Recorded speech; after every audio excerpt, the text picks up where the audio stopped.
Sri Lanka's communities are often identified as the Sinhalese, the Tamils, the Christians and the Muslims. But fortunately enough, we often hear the word burger coming up as well. A very good evening to all our viewers and welcome to another brand new segment of The Lost and Forgotten on TV1. Today's topic of discussion will in fact revolve around the Portuguese burgers of Sri Lanka, and joining me in the studios this evening as well is Dr. Zameer Careem, a historian attached to the University of Colombo. A very good evening to you, Zameer, and welcome to the show. Very good evening and thank you for inviting me on your show. Zameer, before we head into this topic, we know that the burgers are a wide community. We know that burgers is a very deep topic that we can discuss on for several hours. Before we dive deep into the community itself, let us talk about the literal meaning of the word burger. What is the meaning of the word burger? Surely there must be a certain reason as to why that name was used on a particular community. What is it? Okay, so the term burger basically means you're a citizen or a freeman. So burger comes from the Dutch word burger, which was coined somewhere in the 16th century. So it means you're a freeman, you are a dweller of the town, you're a town dweller, you're a citizen of a borough. So that is what it means. So the burger term became very popular during the British colonial period. It was used during the Dutch period as well. So those who were not attached to the Dutch East India Company or the United East India Company as it was called, the VOC, those who settled, the free settlers of our nation of Dutch as well as European descent were referred to as burghers. During the British colonial period, the term burgher was employed to identify those of mixed European and native descent. So mixed European and Ceylonese descent. So the burgher community in Sri Lanka can largely be divided into two groups. So you have the Portuguese burghers who are predominantly of Portuguese descent, and then you have the Dutch burghers. So in today's conversation we'll be talking about the Portuguese burghers. Yes, Zameer, if I may interrupt you. Now you said that today's topic of discussion, as we mentioned previously as well, will revolve around the Portuguese burghers. But you pointed out that the term burghers was coined under the period of the Dutch and the British. How were they known back then in terms of under the Portuguese rule? Okay, so during the Portuguese colonial period, those who settled in our country, the Portuguese, were divided into three major groups. So there were the soldados meaning the soldiers who were of Portuguese descent. Likewise, there were the casados are soldiers who married locally. And the descendants of the soldiers who married locally became part of what is now the Portuguese burgher community. And then we had the padres in the sense the Catholic priests who were of Portuguese descent and they did not marry. And talking about the terms that were employed back then during the Portuguese colonial period, those who are of mixed Portuguese and native descent were referred to as mestizos. So this is actually a Portuguese term which is commonly used not just in Ceylon but also in Portuguese Goa, because Goa was actually the capital, it was the ecclesiastical capital of Portuguese Goa, Portuguese India. Likewise, in various other colonies in Africa as well as in South America, those of native and Portuguese descent were referred to as mestizos, right? So during the Portuguese colonial period, there were other terms that were employed. For example, topasses was also a term which was very popular back then. It is from this word topas, which is actually an Indian word, meaning those who could speak two languages. Right, so the burghers could speak two languages I'm back referring then. to the Portuguese colonial period. Right. So when the Portuguese first settled in our country and their descendants were referred to as the topazes, or the descendants were referred to as Tupai in Sinhala. It's from topas, meaning those who could speak two languages. Likewise, there were Maranos who came and settled. That was another term that was used to identify those who were previously Jews or Muslims who had converted to Catholicism during the 15th century, who came from the Iberian Peninsula, which encompasses countries like Portugal and Spain. So because they did suffer from religious persecutions and various other issues in the Iberian Peninsula, so when the Portuguese established colonial enclaves, they came to countries like Ceylon and settled. So there were many terms. For example, the Tamils identify the Portuguese burghers as Parangir. Okay, and this is actually the cognate with the colonial Ferengi. So these were the terms that were employed during the Portuguese colonial period. So the Portuguese, as well as various other colonial powers, there was this European repugnance towards this cultural and racial hybridization in our country. So they were not really in favor of establishing a mixed race community in Ceylon. So the Portuguese, they first arrived, it was not something that they had planned, it was actually a serendipitous encounter. I think that brings us to another interesting point. Why did they arrive in the country under the period of the Portuguese rule? Okay, so the Portuguese first arrived, as you know, it was a colonial power, so they established trading posts in our country. So the first Portuguese to set foot on Sri Lankan soil was Lourenço de Almeida. This was in 1505.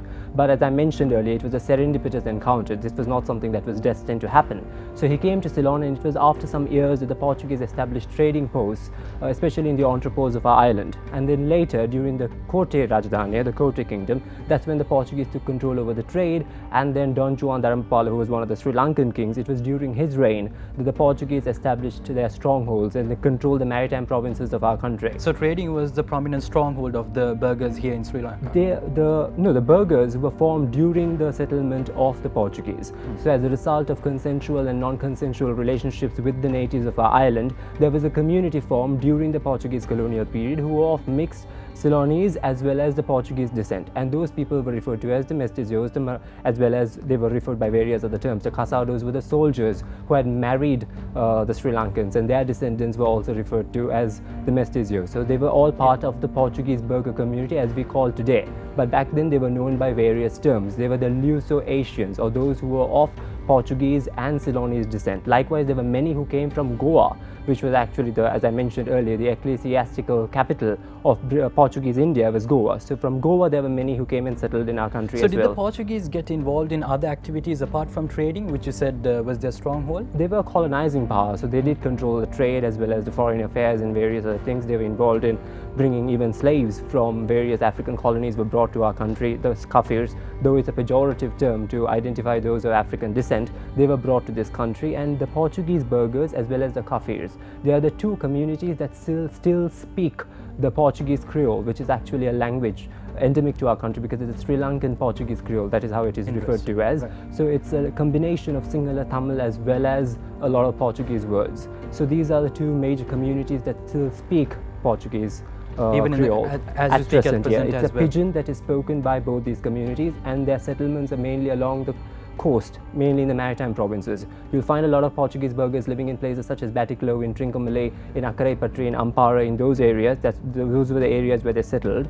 This was during the period of the Portuguese? Till date, you do find most of the Portuguese Burghers. We have around 5,000, approximately 5,000 Portuguese Burghers who are living mainly on the eastern coast of our country. So Trincomalee, Batticaloa, as well as in the Ampara regions, while you have the Kafirs predominantly in the Puttalam area. So they do speak the Portuguese Creole language, and they have rendered great services to our country. But during the Dutch colonial period, what happened was the Dutch Burgher community was formed. So it is the Dutch who used the term burgher to mean the free settlers or the freemen or the town dwellers. So that was when the burgher term was coined on this particular community? Yeah, the burgher term, you could trace its origins to the 16th century. But it is the Dutch who used burgher because the Dutch took control over the maritime provinces, the usurped the Portuguese, and then when they took control, what happened was the Portuguese burghers prior to the advent of the Dutch were involved in the governmental services, in the civil service, they were involved in the military and all that. So when the Dutch took control, the Dutch used the term ambasleden to identify the Portuguese burghers. Ambasleden, which means handicraftsmen. That is because during the Dutch colonial period, the Portuguese were part of the reserve militia. Likewise, they were also involved in carpentry, in smithing, in tailoring. They were doing all those. So this is apart from trading under the Portuguese? No, they were not really involved in traders. The descendants of the Portuguese were not really traders. They were mainly in the regimental forces, the Lascarin troops. Likewise, they were in various other governmental services. Many of them were running those seminaries and nunneries in our country. And during the Dutch period, they were referred to as ambasleden, which basically means handicraftsmen, because they were into carpentry, they were into leather making, they were tailors, they were shoesmiths, silversmiths, shoemakers, cobblers, locksmiths, keysmiths. Were they primarily based in the Colombo region, or were they scattered around the country? No, they were not mainly in Colombo. Well? You did find like a proper Portuguese community. This was during the Dutch colonial period. So during the time of Governor Van Goens, when he came to the island, this is in 1663, he said that Colombo and Gaul were swarming with a population of Portuguese, mixed race Portuguese. So what happened was, when the Dutch took control over the Portuguese possession, there was a policy that the Portuguese, when they left the island, they ought to leave behind their widows and young unmarried women. Why was so it? that the Dutch could marry them, because these were the people of mixed Portuguese and Ceylonese descent. And the Dutch free settlers, not those who were attached to the VOC, but the freemen or the burghers, these burghers who were from not just from Netherlands, because when we talk of Dutch burghers, we think that we presume mistakenly they are only of Dutch descent. No, they also came from various other Scandinavian countries, from Slavic nations. So these people married those Portuguese descendants in our country. So you could say that even the Dutch burgher community has Portuguese ancestry. Likewise, the Portuguese burgher community do have Dutch ancestry. Now, interestingly, you spoke about the burghers whose ancestors belong to the Portuguese and the Dutch as well. But how did they form themselves as a community in terms of the burghers? Okay, so mainly in the coastal areas, especially in Trincomalee as well as in the other littoral villages of our country, the Portuguese burghers were adherents of Catholicism. So they were following Catholic faith. Okay, so because they were staunchly Catholic, they were able to maintain their cultural mores, their traditions, rites, rituals were very different, because as I also mentioned, there were those who were previously Jewish who had converted to Catholicism, and then they moved to colonies like Ceylon in India. So there are a few traditions that are very different to that of the Dutch burgher community. The Dutch burgher community were more on practicing their Dutch burgher traditions, and because Dutch replaced Portuguese as the official language during the Dutch colonial period. So the Portuguese burghers who were involved in various trade, because they were not considered, like the Dutch burghers formed the upper crust, so they were this middle class, upper middle class society, the elite group. So they were like the bourgeoisie of Ceylon back then. So they held important positions in the colonial regiments, in the bureaucracy, in the administrative services, in the health sector, while the Portuguese burghers were considered to be this uneducated who were involved in menial jobs, because they were carpenters, leather makers, painters, printers, binders, locksmiths, cobblers. So they were kind of subjected to this hatred during the Dutch colonial period because of their Dutch ancestry, because of their Portuguese ancestry, and also because they were Catholics, and the Dutch propagated the Dutch Reformed Church. Yeah, but before we dive deep into each of these communities, I need to tap your brains on this particular occasion. Now, you might be aware that the Ceylonese back then were involved in the struggle for independence. They fought against the Dutch, the Portuguese and the British. They basically wanted to get rid of the Dutch, the Portuguese and the British, who were the colonial rulers of our country back then. But then again, we see that the ancestors or the descendants of these communities continued to live in the country. How did they blend with the Sri Lankan community at that time? The Portuguese burghers as well as the Dutch burghers were conscious of their Ceylonese ancestry as well. They were proud of both their European as well as the Ceylonese ancestry. So even during the Portuguese as well as the Dutch and the British colonial period, they did show they were against the colonial rule, not that they were in favor of the colonial rule. In fact, they were members of Legislative Council, and they did fight for independence. So even when we talk about the First World War, there were a lot of Dutch burghers and Portuguese burghers who revolted against the British, because during the British colonial period there was another community that was formed known as the Eurasian community. So the Eurasians are those of mixed British as well as Ceylonese descent. So this is a term which not many people are conscious of. They use burgher to identify those of British descent as well. But during the British colonial period, there was a very clear distinction between the Portuguese burghers, the Dutch burghers and the Eurasians. Mainly those of British and Ceylonese descent were the Eurasians, who bore English surnames, while those who bore the Dutch surnames, though they held important positions, it's not that the British favored them, because they were an educated class, so they were anyways employed. And the other issue is that when the British took control over the maritime provinces of our country, they replaced Dutch. Many of the Dutch churches were being replaced with English churches were being established. Likewise, Frederick North favored the usage of English language, which replaced Dutch. But the reason why Portuguese language, the Portuguese Creole, survived is because the Portuguese burghers as well as the Kafirs who were brought as slaves to this country, the Kafir women were the nannies to all these Dutch households, because the Portuguese who had married the Dutch, they spoke to their children both in Dutch as well as in the Portuguese Creole language. Interesting. Now, since we are talking about the Portuguese burghers who settled here in Sri Lanka, I'm sure that each and every community has their own unique way of practicing their culture. Talk us through the culture and the contributions rendered by these Portuguese burghers to the country. Okay, talking about them, because Portuguese burghers are known for their flair for music, revelry, dancing, as well as for their various other cultural practices. So it was the Portuguese burghers as well as the Kafirs who still practiced baila. Baila means to dance in Portuguese. So was it introduced by them to the country? The Portuguese introduced it, and it was practiced by the Portuguese burghers because they were the descendants, right? So as descendants of Portuguese, they practiced the baila music, the Kafirin dancing, or the Lasca dancing as it was called. So the dancing as well as various other practices, the Portuguese traditions were practiced by the Portuguese burghers in the country. Likewise, when we talk about surnames, when we take Almeida, Alves, de Costa, de Alves, de Sousa, de Ceylon, de Fonseca, as well as Fernandes, and all those Portuguese surnames that we have, Rodrigo, Silvas, we still have descendants of these families in the country. Yes, the issue is that you have a lot of Ceylonese who are not of Portuguese descent who still bear these surnames, because these are the most common surnames in our country. Though those who bear Portuguese surnames are not necessarily of Portuguese ancestry, because during the Portuguese colonial period there were Sinhalese who converted to Catholicism and they were given the Portuguese sounding names. Likewise, those who were of Portuguese descent bore these names, and there were a few who did not convert to Catholicism, but they still bore these names in order to be in good graces with the Portuguese. So that is the reason why we have a lot of Portuguese surnames in our country. And the Portuguese burghers as well as the Kafirs, because Kafir is a derogatory term to employ to identify the Africans who settled in our country. When we talk of the lexicon of various languages in our country, lexicon of Portuguese origin, there are over, it is estimated by various linguists, that there are over 1,000 words in Sinhala as well as in the Sri Lankan Tamil languages, right, where you have the Portuguese origin words. Would you be able to cite a few examples for us? Okay, now for example, when you talk about the Portuguese burghers, they were involved in carpentry, so they were involved in making articles of furniture. So when you take almari, for example, is of Portuguese origin. Mesa is actually from Portuguese. Likewise,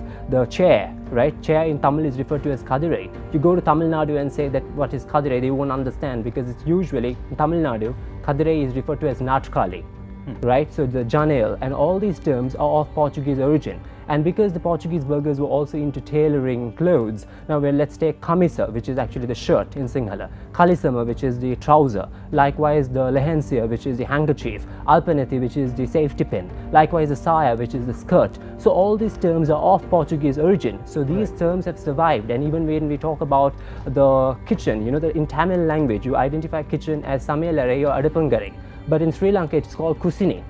Right, it's very popular among the Portuguese burghers, among the Kafirs, as well as the Tamils and the Malays of our country. So they all employ these terms that are of Portuguese origin. Yes, since we're talking about the language used by the Portuguese burghers, did they learn Sinhala or Tamil to converse with the people at that time? Oh yes, because unlike the Dutch burghers who were highly proficient in the English language, there were Portuguese burghers who were educated as well. But because many of them were involved in smithing, carpentry, tailoring and artisan work and all that, they did have to converse with the locals, as they were not that educated during the Dutch and the British colonial periods. They did speak Sinhala and Tamil fluently, both, especially when it comes to the eastern part of our country, because they live in Tamil littoral villages where Tamil is spoken. They do speak Tamil fluently. That is the reason when Ceylon gained independence in 1948 and when Sinhala Only Act was passed, though the Dutch burghers as various other minorities were affected as a result of the act, the Portuguese burghers were able to survive in the country mainly because they spoke good Sinhala as well as Tamil. So it didn't really affect them because they were priests, they were teachers, they were attached to seminaries and nunneries, so they did preach Catholicism in both Portuguese Creole as well as the Sinhala and Tamil languages. So they were primarily Catholics.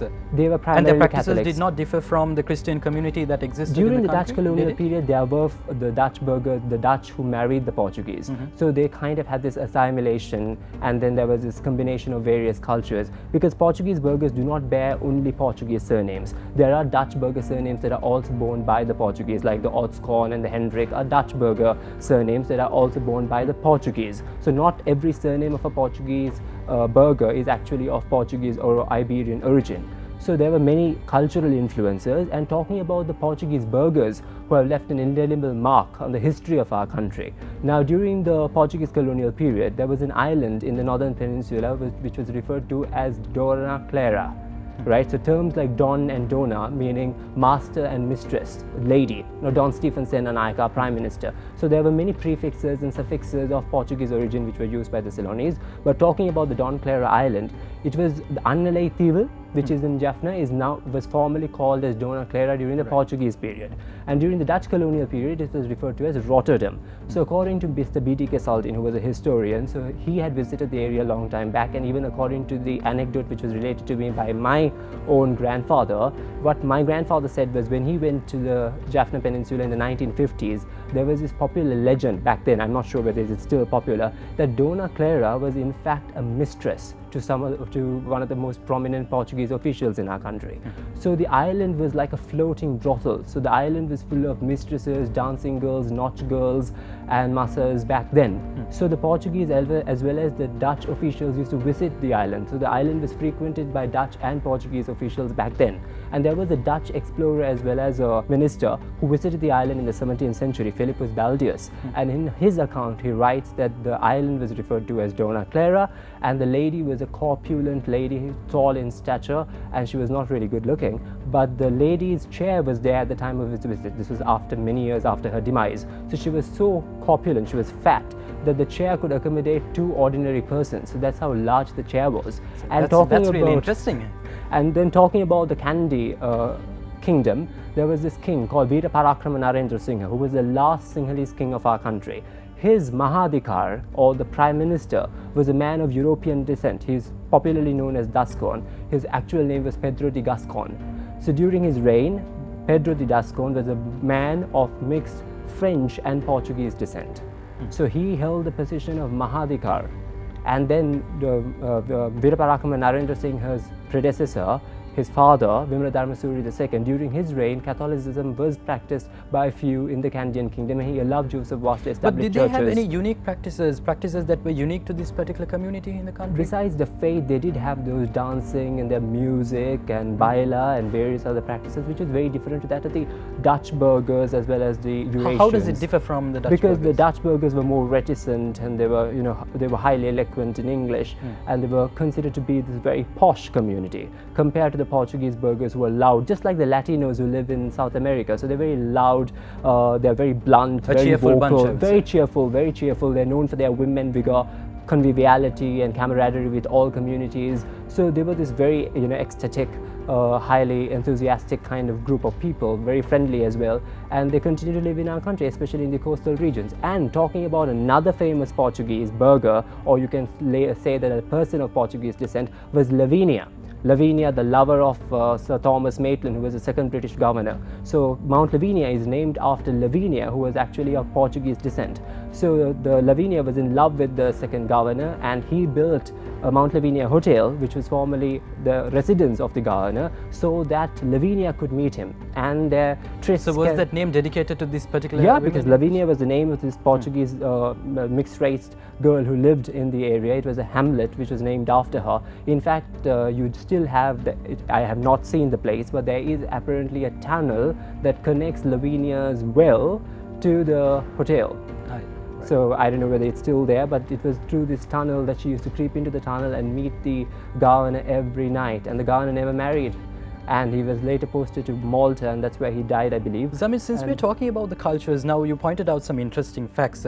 I think on our previous segments as well, whenever we talked about communities, an important highlight in terms of their culture is the food. Was there any contribution in terms of the food by the Portuguese? Okay, talking about the Portuguese colonial period, many of these food items that we talk, even when we talk about bread, when the Portuguese first came, they were found consuming wine as well as bread. And so there was no bread in Ceylon at that time? There was no bread before the Portuguese came to our country. So bread is referred to as pan, in Sinhala and Tamil language. But it comes from the Portuguese pao, which is originally Latin, right? So that's what bread was called. So when the Sinhalese people or the Sri Lankans first saw the Portuguese consuming wine and having bread, they mistook it for human blood, and bread was mistaken for hunks of white stone. Right? So they thought that it was actually white stone, and then later the Portuguese burghers, because they were into various professions, they were bakers, so they made the bread quite popular, as well as they were they're still fond of wine and beer, and they even ran breweries back then during the Portuguese colonial period, and this tradition continued. And talking about their cuisine in terms of pastries and various broth and various soups, various pork curries, it was during this period that pork became very popular, especially among the Portuguese descendants, the mestizos. They managed to create their own recipes, an amalgamation of Sri Lankan, Indian, as well as the Goan cuisine and the Portuguese influence. So it was a fusion of various cuisines, fusion of various cultures, and the Portuguese burger cuisine is very different. They have various types of cakes, the love cake, the rich cake, and they have those Portuguese terms for those. Right. Bolo de amo, bolo fiado, and various other terms were used back then. So would it be correct to say that several bakery-related products were introduced by the Portuguese? Yes, from the bread was introduced during the Portuguese colonial period. Likewise, many other food items were popularized during the Portuguese as well as the Dutch burger period because of these Portuguese and mestizos as well as the Kafir community. So the African Sri Lankans also continued making bread and various other delicacies. A lot of cashew nuts were used in making their food items, especially the cake, the layered cake. If you do visit Batticaloa, which is the Batticaloa town has like over 80 to 90, between 80 and 90 families, Portuguese burger families still live there, and the entire coastal belt. So it was only during the Civil War, the 3-decade-long war that separated a nation on ethnic lines, it was during that period when most of the Portuguese burgers migrated.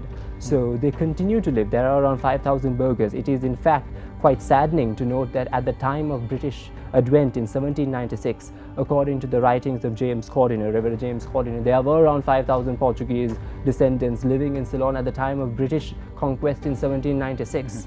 So is it that the population has not increased, or has it been stagnant? What is the reason for that? It hasn't been stagnant. The population increased during the British colonial period, and many of the Portuguese burghers have now migrated.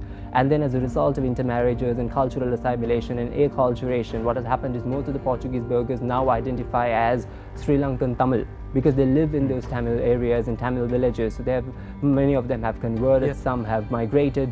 So it's because of all these reasons that the community has seen a decline, a drastic decline in terms of their population. Yeah, would you be able to identify a few key personalities in terms of the Portuguese burgers here in Sri Lanka, who have rendered contributions in any field? Okay, as I mentioned, like when you take history, you had Lavinia, and then you had Dona Clara as well as Pedro de Gascon. So when you talk of the Portuguese burger community, many of them became priests and principals in various schools in the Batticaloa region, and they ran seminaries and nunneries, as I mentioned. There were many cricketers from the community, but would you be able to name a few? I'm sure my audience there were many from the Otscon and all that, but the thing is, because it's a surname which is popular among both the Dutch burger and Portuguese burger, there is a confusion.